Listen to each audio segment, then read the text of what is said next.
হাশেম, আজকে 20 আগস্ট 2025 বুধবার বাংলাদেশ প্রতিদিন থেকে প্রধান প্রধান শিরোনামগুলি পড়ছি। বাস্তবায়নের পথ পাচ্ছে না কমিশন।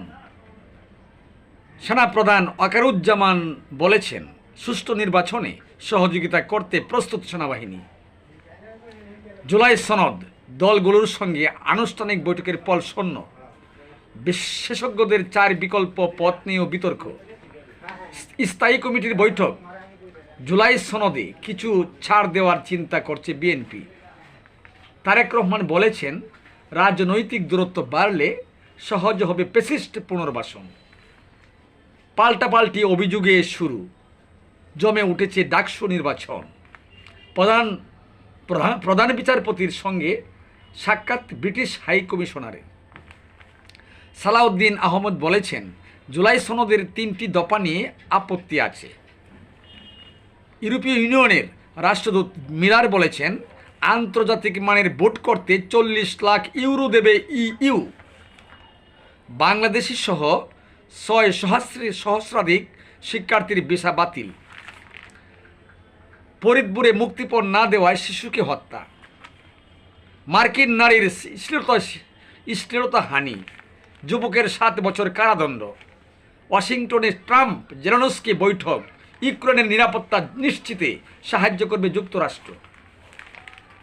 আইন উপদেষ্টা বলেছেন, ফেব্রুয়ারিতেই বিদায় নেবে অন্তর্বর্তী সরকার।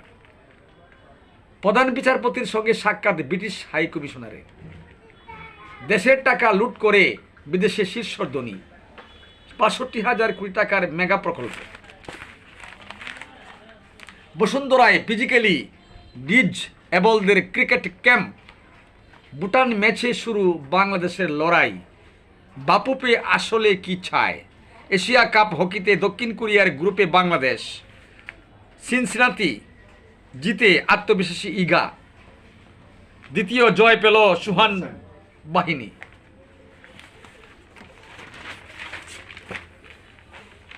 জুলাইয়ে সড়কে 53 শিশুসহ প্রাণহানি 418।